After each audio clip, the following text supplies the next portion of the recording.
pocas palabras, para la medicina convencional es muy lógico, entre comillas, pensar que si el carro tiene dañada la llanta delantera del lado derecho, pues obviamente la gaveta posterior de la puerta no tiene nada que ver con la llanta delantera.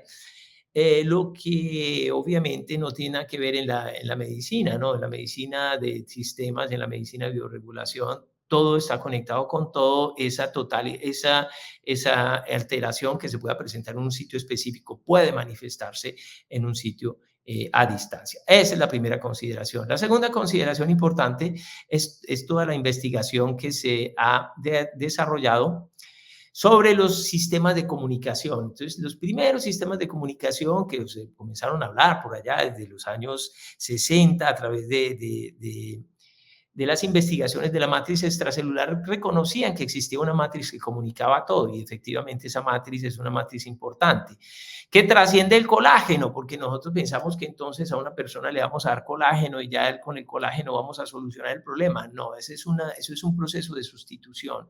Ese colágeno debe estar asociado a una red de información y esa red de información debe pensar básicamente en todas las estructuras que se encuentran aquí en esta red. Esa red de información pues es una red fractálica y esa red fractálica permite comunicar la matriz extracelular con todos los sistemas biológicos, con todas las células, etcétera, y esa matriz extracelular existe en todas partes, incluyendo el cerebro. De manera que ustedes ven aquí que esas redes las intentamos reconstruir. El objetivo es conseguir reconstruir esas redes de información. Esas redes de información pueden permitirle al individuo recuperar en un proceso de neuroregulación.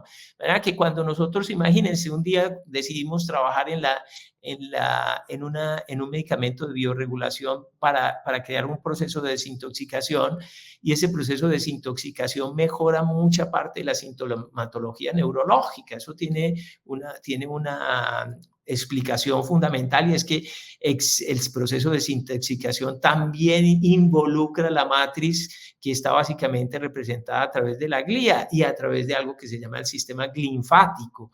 Todo eso permite hablarnos de que existe un orden en un proceso de bioregulación. Cuando yo quiero hacer un proceso de bioregulación, debo respetar un orden específico para poder empezar a reconstruir esas redes biológicas. Esas redes biológicas, cuando están alteradas, pues obviamente alteradas por todo lo que nosotros llamamos los exposomas y todos son los factores, que es lo que nosotros debemos intentar identificar en la historia clínica, cuáles son los factores dietéticos, cuáles son los factores medicamentosos, los de estrés, los de radiación, la polución, los traumas, etcétera. Todo esto que llamamos exposomas, las alteraciones de la flora intestinal, etcétera, determinan en un momento determinado esos exposomas la aparición de algo que se llama un metaboloma y esa es la alteración del proceso metabólico que se presenta dependiendo de toda esa estructura genómica, transcriptómica y proteómica individual que hace que algunas personas tengan susceptibilidades específicas hacia algunos procesos de toxicidad. Y cada vez que hablamos de redes, pues siempre pensamos en estructuras de redes, pero aquí no podemos dejar de lado una red fundamental que es creada por el agua, sobre el cual se habla ya del cuarto estado del agua, que hablaba Pollack, y que determina que hay una gran cantidad de información que se puede guardar en esa agua, tanto a favor como en contra. Eso quiere decir que el agua es un proceso de transporte de información que es bien importante. Y entonces aquí comenzamos a entrar en algo fundamental en la elaboración de un medicamento de bioregulación. Ese medicamento de bioregulación debe tener un patrón de información, porque aquí nosotros vamos a hablar de sustancias que son portadas como patrones de información. Eso lo vamos a entender aquí un poquito más cuando hablamos de ese personaje que se llama James Ushman. James Ushman comenzó a describir que existía pues una matriz que no era extracelular, sino que era una matriz que penetraba la misma célula y penetraba el núcleo. Y realmente él describía como si nosotros tuviéramos una matriz total, como si el ser humano fuera una red, como ven ahí en esta diapositiva, y que sobre esas redes estuvieran pues planteados todo lo que son los puestos, las células, los órganos, etcétera, y que lo que nosotros en principio debíamos era intentar reconstruir esa red de información. Y esa red de información pues estaba conectando todos los tendones, los huesos, etcétera, todas las fascias, que se habla mucho sobre las fascias, para poder determinar un patrón de ordenamiento. Y ese patrón de ordenamiento pues obviamente tiene o necesariamente tiene patrones higrométricos que representan la presencia de agua que permita transportar, digamos, y diluir y eliminar sobrecargas tóxicas o transportar adecuadamente sobrecargas, sustancias adecuadas. Eso quiere decir que nosotros, según el concepto que es fundamental de Boltzmann, pues tenemos un movimiento electrónico y ese movimiento electrónico no es más que un movimiento luminoso, ¿no? Este es un personaje que yo les recomiendo que lean este libro, se llama Jacob Israel Lieberman, la obra de Luminous Life. Es un libro excelente donde nosotros aprendemos patrones de información generados a través de la luz. Eso quiere decir que bueno, esa historia de que los seres humanos somos luz no es una historia New Age, ni es una historia simbólica, eso es una historia real. Esos patrones de ordenamiento son patrones lumínicos que existen dentro de nosotros. Esos patrones de ordenamiento están en todas partes. Estos personajes que son Olaf Sporns y Patrick Hagman de diferentes universidades descubrieron simultáneamente algo que se llamaba el conectoma humano. Esto fue por allá en 2006. Miren que todos esos descubrimientos son bastante antiguos, parecen que fueran relativamente nuevos, pero tienen 20 años, 30, 50 años para una medicina que va cambiando pues a su propio ritmo. Estos patrones de ordenamiento determinan entonces un control o una sincronización de un cerebro que es un cerebro plástico que a través de la neuroplasticidad determina una nueva reconstrucción. Y esos patrones de reconstrucción neurológico determinan también procesos de sincronización, donde se puede determinar a través de esto, que es una de las cosas más maravillosas que existe, que se llama la resonancia magnética funcional, conexiones entre cerebros, ¿sí? En diferentes salas se pueden poner dos personas y a una estimularle dolor, a la otra que está relacionada con él, medirle a ver si aparece algo en su cerebro en el momento en que se hace el estímulo doloroso que la otra persona no conoce y observar que existen patrones de sincronización. Esos patrones de sincronización son reales y entonces aquí llegamos a ese concepto bien interesante. No terminamos en la matriz extracelular, existe otra matriz que se puede, digamos, representar a través de sistemas de resonancias, y esos sistemas de resonancia son sistemas vibracionales. Cosa que se pone muy interesante, porque esto que vemos aquí en un mapa colorido muy bonito, que es la representación de un conectoma neurológico, determina que un medicamento también es un patrón de información y la importancia del medicamento es la forma como el medicamento está construido. Un medicamento construido con una, digamos, una planta que ha sido cultivada de una forma específica, que esa planta tiene una colección, una recolección específica en una época del año, que esa planta tenga un cuidado biológico de la planta, que la recolección de la planta o el material sea sometido a un proceso donde se pueda portar una información, determina entonces la calidad y la cualidad de ese medicamento. Entonces, digamos que una sustancia, de lo que nosotros estamos acostumbrados a determinar como la sustancia, es un sustrato.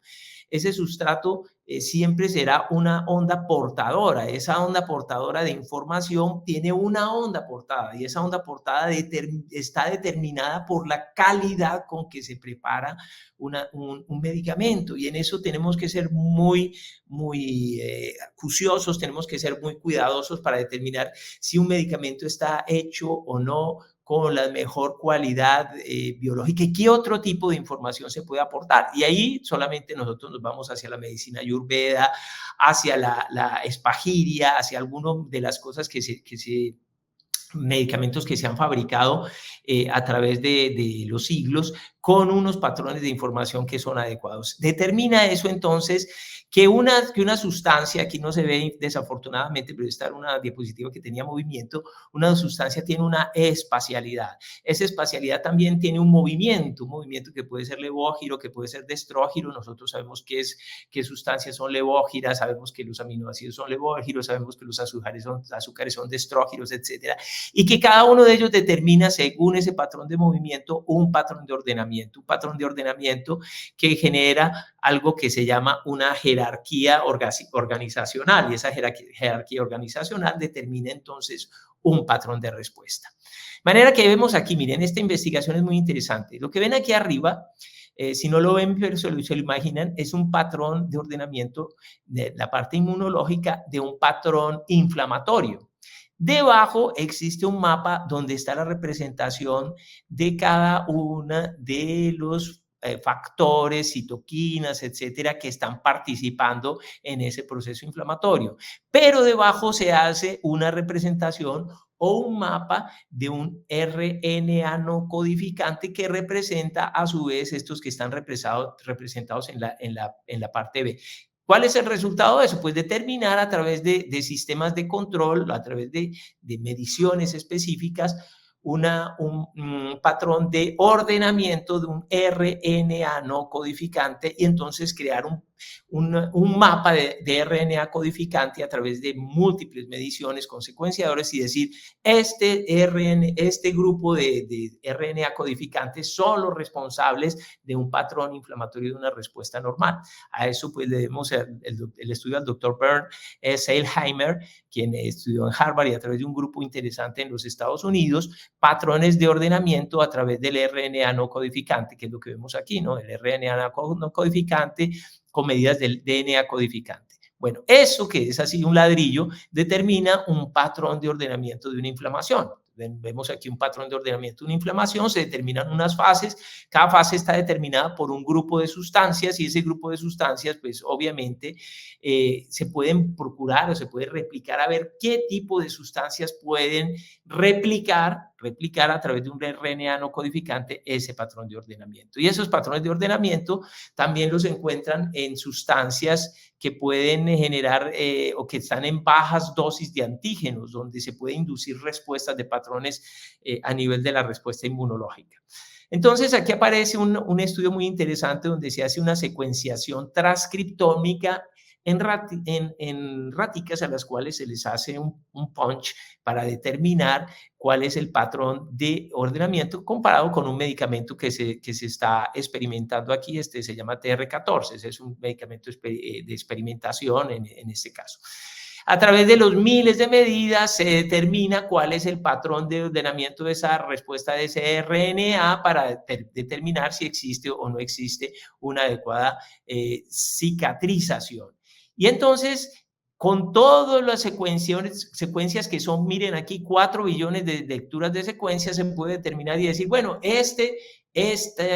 esta sustancia, que esta es una sustancia compleja, que está formada por 12 sustancias diferentes. Miren que no se está utilizando una sustancia única, se está utilizando un patrón de información con 12 sustancias.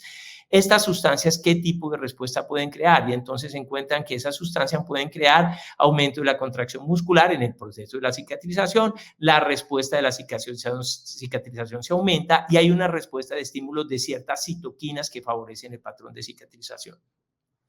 ¿Por qué es interesante esto? Esto es interesante porque permite estudiar medicamentos que antiguamente no se podían estudiar debido a sus concentraciones y debido a sus múltiples sustancias, porque uno podría decir es que cada una de esas sustancias tiene un estudio aparte y ese estudio aparte determina el comportamiento, pero recuérdense que un patrón de ordenamiento se determina por la sumatoria de las sustancias y entonces aquí ven los resultados. Más o menos en la mitad del tiempo está generándose el patrón de cicatrización con una sustancia en bajas diluciones. Bueno, aquí les traigo este personaje que a mí me encanta hablar del doctor Antonio Atala, porque el doctor Antonio Atala hace más de una década mostró algo que para nosotros es absolutamente revelador, y es lo siguiente. El doctor Antonio Atala, que trabajaba en el Instituto de Medicina Regenerativa de los Estados Unidos, comenzó a hacer, él es urólogo, comenzó a hacer síntesis de órganos a través de impresoras, ¿no? Lo que hacía era a través de la medicina regenerativa, conseguir encontrar un patrón de ordenamiento. Y entonces, ¿qué fue lo que él encontró? Esto lo empezó a estudiar en personas que habían tenido rupturas de uretra, y esas rupturas de uretra pues tenían que, no conseguían con injertos mejorar esto, y entonces tenían que encontrar un patrón de ordenamiento. Bueno, en pocas palabras, lo que él hizo fue descubrir una cosa, que primero tenía que ponerse una red de información. Primero hay que poner una red básica, digamos que es una estructura que, digamos, se parece mucho a una matriz extracelular. Si nosotros la viéramos a trasluz, desafortunadamente el video no está funcionando, pero si lo viéramos a trasluz, podíamos ver como una red parecida a la de una hoja. ¿Sí? Una hoja cuando se ve a trasluz. Y esa red es el punto de partida. A esa red o ese punto de partida se le agregan diferentes sustancias. Se le agregan unas sustancias que se llaman factores de crecimiento vascular, y se le agregan capas de células, y capas de células que están en proceso de maduración. ¿Y qué es lo que se encuentra interesante en medio de todo esto? Que cuando se hace ese sembrado de ese grupo de células, aquí están sembrando un grupo de células en una vejiga que se ha impreso, pues se imprimió con un sistema específico. Se mete el patrón de la célula, se mete el patrón de los factores de crecimiento, y el mismo patrón ordena a través de la información, genera o crea la reestructuración ordenada del órgano, que eso es impresionante. Quiere decir que existe, miren, eso confirma que existe un patrón de información en lo que nosotros tenemos en la parte vascular, existe un patrón de información en la propia célula, y existe un patrón de información que puede transportarse adecuadamente a través de esa red, de esa matriz extracelular. Y eso lo retomamos en la medicina de bioregulación de sistemas. Es importantísimo determinar cómo se crea una red de información de diferentes sustancias para poder con esa red de información crear un patrón de ordenamiento. Y esto es lo posterior. Por ejemplo, esto es un vaso sanguíneo. Están aquí reproduciendo un vaso sanguíneo. Después ellos lo entrenan. Aquí la máquina no se ve, pero la máquina pues está haciendo un estira y encoge muy leve, de manera que entrena el vaso sanguíneo para crearle memoria al vaso sanguíneo y permitir que esos vasos, esas capas de células ordenadas terminen construyendo un patrón también funcional. Estos estudios son básicamente reveladores y determinan que claro, mientras no restauremos una red de información, el patrón de ordenamiento no va a existir. Esta que es la neuroinflamación, pues obviamente nos lleva a otros estudios interesantes. Este es un estudio de unas sustancias hechas en concentraciones muy bajas, que son la pasiflora incarnata, el zinc, con la avena sativa y el coffea arábica. Cada una por su lado puede tener un efecto, pero la mezcla de estas cuatro sustancias se estudió en una resonancia magnética funcional, y el resultado de ellos es encontrar que se restablecen redes en la resonancia magnética funcional, que se consigue disminuir la activación de la amígdala cerebral, que se consigue aumentar el factor de control que hace una zona del cerebro que se llama la corteza prefrontal ventromedial, que controla el exceso de expresión de la amígdala cerebral. Por lo tanto, digamos que la historia puede ser contada a medias cuando nosotros queremos dar una suplementación simplemente por una falta de una sustancia. Digamos que nosotros tenemos que ser un poco más cuidadosos para crear que no se convierta en un sistema de sustitución simplemente del medicamento que falta. Y en las redes, pues en las redes más específicas, como son las redes que se crean a través de ese biocampo en el individuo, también hay unos estudios muy interesantes. Son estudios que miden, o investigaciones que miden revisiones de prácticas donde no existe contacto en un proceso terapéutico, y ver los efectos terapéuticos. Y miren esto, que es bien interesante. La parte de arriba ven una cámara, oscura durante 10 minutos de exposición, en la parte de abajo una cámara pero con luz blanca. Esta es luz pues, digamos, oscura y esta es blanca.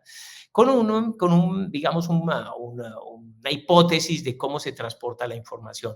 Lo interesante de este estudio es que realmente se ve un patrón de ordenamiento electrónico. La pregunta es, y volvemos a lo mismo, ¿qué tanto ordenamiento electrónico puede tener un medicamento que nosotros damos cuando estamos dando básicamente una sustitución de un sustrato? Y estos son básicamente estudios que muestran evidencia del toque terapéutico. Este toque terapéutico muestra aquí en diferentes casos de dolores, etcétera. Todo esto son estudios hechos o publicados en PubMed, donde se ven efectos terapéuticos en la mayor parte de los casos que son fundamentales y que determinan que sí existe un patrón de comunicación. Bueno, ese patrón de comunicación, toda esta red de lo que se representa la medicina de sistemas y toda la red de información nos llevan a una cosa fundamental. No se puede sustituir un adaptógeno por una molécula, no se puede sustituir la cúrcuma por la curcumina, no se puede sustituir una sustancia, no se puede aislar la sustancia mágica de la maca para sustituir la maca como proceso, como ordenador terapéutico. Todos estos adaptógenos son sistemas biológicos complejos de información que tienen una estructura que es la onda portadora y tienen otro patrón de organización sutil que es la onda portada, y esa onda portada pues determina gran parte también de la diferencia entre un medicamento y el otro. Los vamos a ver a medida que hagamos el curso. Pero esto era para mostrarles, existen diferentes estudios sobre cúrcuma, van a encontrar 400 estudios sobre cúrcuma. Aquí les traigo solamente algunos de los estudios en inflamación, en modulación de factores de crecimiento tumoral, en expresiones de procesos de cicatrización, etcétera. Pero las cúrcumas varían, como siempre. ¿Cuál es la cúrcuma? ¿Cuál es la calidad de la cúrcuma? ¿Cuál es la concentración de la cúrcuma? Y después, otra cosa que es bien importante, en los patrones de ordenamiento, tener más no quiere decir tener mejor, no es más importante si yo pongo una concentración muy alta de cúrcuma, quiere decir que va a tener un efecto más antiinflamatorio. La pregunta es si esa cúrcuma puedo mezclarla con otras cosas y tener un resultado que sea, digamos, mucho más interesante. Este es un modelo de un medicamento que se puede hacer para desintoxicación. En este caso, miren que este es un modelo complejo para desintoxicación hepática, digamos.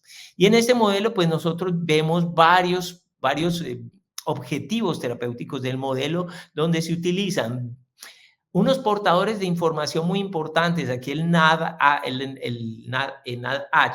es básicamente ya saben, es un aporte importante del hidrógeno y tiene que ver mucho con la cascada de fosforilación oxidativa. Es un aporte importantísimo en el patrón de organización a nivel mitocondrial, junto con muchas sustancias que ustedes pueden reconocer, el glutatión, el gluconato de magnesio, el gluconato de zinc, etcétera, y que asociados a otro tipo de sustancias, en este caso aquí tenemos la carnitina y la adenosina, que buscan activar el metabolismo lipídico, asociados a otras sustancias que buscan neutralizar el efecto de las toxinas, como pueden ver aquí la glicina, la cúrcuma, el ácido lipoico, selenio, carnitina. De eso, obviamente, se conoce, se sabe cada cual dónde trabaja con más profundidad, pero la historia es cómo conseguir que estos medicamentos todos, como pueden ver, ustedes podrían decir esto es un sancocho, o es no sé, un caldo a la portuguesa, como dicen aquí en Portugal, unos callos a la madrileña, no sé, tiene muchas cosas. Pero la pregunta es cómo se elabora eso para que quede sabiendo bien, ¿no? Y entonces ahí vemos la glicina, el glutamato, la cisteína, la metionina, todos son lenguajes que no voy a entrar aquí a repetirlos. Jorge ya habló mucho de ellos en la vez pasada, pero que los vamos a profundizar en nuestro curso. Tienen que ver con la activación de la vía de la glutatión oxidasa. De manera que aquí nosotros tenemos un sistema de desintoxicación, de eliminación de toxinas, de activación del metabolismo lipídico y los equilibrios, los sistemas de oxidorreducción que hacen parte de la primera fase de desintoxicación hepática, y estos de la segunda fase de la desintoxicación hepática. La biorregulación es la representación, digamos que es la representación en un medicamento de un proceso fisiopatológico. Cuando nosotros encontramos una alteración en algo tan importante como, por ejemplo, como una articulación, nosotros tenemos que ir hacia el proceso fisiopatológico para entender que una articulación es solamente tejido conectivo y sulfato de condroitina y sulfato de glucosamina y para de contar, ¿no? Aquí tenemos que hablar de un proceso donde hay alteración de la matriz extracelular, donde hay un dismetabolismo articular, donde puede haber sobrecarga, donde puede haber una alteración neuroendocrina asociada muchas veces a la propia menopausia, donde hay una alteración de la sinovia, que normalmente hay sinovitis asociadas a toxicidad, donde puede haber una alteración microvascular asociada a la hipoperfusión, etcétera. Y entonces eso traducirlo a algunos conceptos básicos de qué es lo que nosotros necesitamos para recuperar esa articulación. En ese caso necesitaríamos un disco duro, que es un sustrato metabólico que está muy bien, y tenemos que pensar en algo que pueda tener algún metabolismo tanto como en el cartílago, en el ácido hialurónico, etcétera. Pero tenemos que pensar en los sistemas de antioxidantes. Tenemos que pensar en el equilibrio de los minerales y en el drenaje de las toxinas. Tenemos que pensar en la microcirculación simultáneamente y en la activación de los canales de membrana enzimática. Entonces, para eso aparecen en esos núcleos, en esos complejos, varios procesos donde unos actúan más como un sustrato, otros activan más como unos núcleos antioxidantes, otros ayudan al proceso de reparación, hay otros que hacen una función catalítica fundamental, enzimática, y vamos a encontrar mucho en las vitaminas y algunos de los minerales en concentraciones catalíticas, que eso quiere decir en una concentración baja, no tenemos que utilizar un sustrato muy alto de calcio, de fósforo, de magnesio, etcétera, para poder hacer un sustrato, sino que llevamos un patrón de información, y a eso es lo que nos referimos, que todos estos patrones de información pequeños son ondas portadoras y ondas portadas al tiempo, pero podemos utilizar también sustancias como son el arpagofito, el escaramujo, la villosilla, plantas que tienen capacidades importantes a nivel de la reparación, del equilibrio de mineral, del equilibrio del drenaje de las toxinas, poder utilizar sistemas antioxidantes ya conocidos, ¿no? Los sistemas de glutatión, el resveratrol, etcétera.